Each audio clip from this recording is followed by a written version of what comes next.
Australia के Sydney में बॉन्डी बीच पर हुए खौफनाक हमले को लेकर एक बड़ा अपडेट सामने आया है। रिपोर्ट्स के मुताबिक इस हमले को अंजाम देने वाले पिता और पुत्र साजिद अकरम और नवीद अकरम कुछ समय पहले फिलीपींस गए थे। आरोप है कि वहां उन्होंने मिलिट्री स्टाइल ट्रेनिंग ली थी। सबसे हैरान कर देने वाली बात यह है कि साजिद अकरम फिलीपींस की यात्रा भारतीय पासपोर्ट पर कर रहा था, जबकि उसका बेटा नवीद अकरम ऑस्ट्रेलियाई डॉक्यूमेंट्स का इस्तेमाल इस दौरान कर रहा था।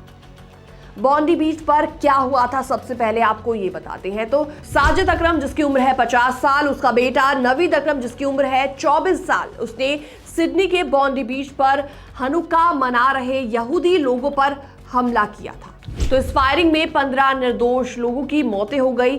मरने वालों में एक 10 साल की बच्ची और एक 87 साल के बुजुर्ग भी शामिल थे। तो ये हमला ऑस्ट्रेलिया के सबसे डरावने आतंकी हमलों में से एक माना जा रहा है। तो फिलीपींस क्यों गए थे, सबसे पहले आपको ये बताते हैं। तो बीबीसी की एक रिपोर्ट सामने आई है जिसके मुताबिक फिलीपींस के इमिग्रेशन अधिकारियों ने बताया कि साजिद और नवीद 1 से 28 नवंबर के बीच फिलीपींस गए थे। खबरें हैं कि वही कट्टरपंथी मौलवियों से वहां पर मिले और मिलिट्री जैसी ट्रेनिंग वो लेने गए थे। और ऑस्ट्रेलियाई जांच एजेंसियां अब ये पता लगाने की कोशिशों में लगी हुई हैं कि क्या दोनों को वहां हथियार चलाने और हमला करने की ट्रेनिंग दी गई थी। तो भारतीय पासपोर्ट का इस दौरान इस्तेमाल किया गया और ये बहुत बड़ी बात है। तो बीबीसी, ब्लूमबर्ग और रॉयटर्स जैसी बड़ी न्यूज एजेंसियों ने फिलीपींस के अधिकारियों के हवाले से बातचीत की और बताया कि साजिद अकरम भारतीय पासपोर्ट पर इस दौरान यात्रा अपनी कर रहा था। इसके अलावा नवीद अकरम ऑस्ट्रेलियाई पासपोर्ट पर गया था और ब्लूमबर्ग की रिपोर्ट के अनुसार इस मामले पर भारत के विदेश मंत्रालय से भी जवाब मांगा गया है। और सबसे बड़ा सवाल यहां पर यही है कि साजिद अकरम को भारतीय पासपोर्ट आखिर कैसे मिल गया। तो कई सिक्योरिटी एक्सपर्ट्स का इसमें दावा है कि साजिद का संबंध पाकिस्तान से रहा है, लेकिन इस पर अभी कोई भी आधिकारिक पुष्टि नहीं हो पाई है।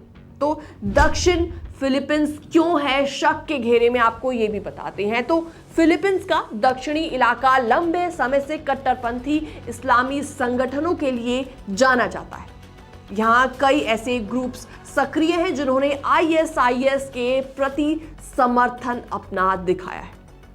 ऑस्ट्रेलियन ब्रॉडकास्टिंग कॉरपोरेशन, जिसे एबीसी कहा जाता है, उसके मुताबिक साजिद और नवीद नवंबर की शुरुआत में फिलीपींस पहुंचे थे और बाद में दक्षिणी फिलीपींस गए, जहां उन्होंने मिलिट्री ट्रेनिंग अपनी ली। एक सीनियर आतंकवाद विरोधी अधिकारी ने एबीसी से कहा कि दोनों ने वहां जाकर हथियारों और हमले से जुड़ी ट्रेनिंग ली।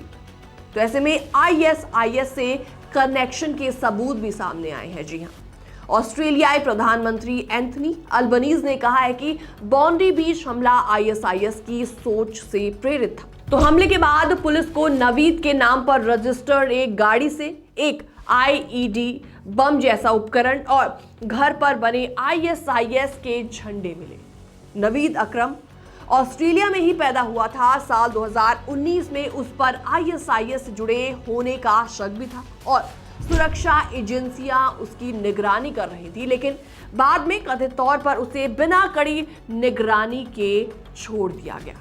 तो इसमें जांच अभी भी लगातार जारी है। अब ऑस्ट्रेलिया की जांच एजेंसियां ये पता लगाने में जुटी हुई हैं कि क्या साजिद और नवीद किसी अंतर्राष्ट्रीय आतंकी नेटवर्क से जुड़े थे, उन्होंने ट्रेनिंग किससे ली और भारतीय पासपोर्ट का मामला आखिर कहां से निकल कर आया है, कैसे उसको पासपोर्ट मिला।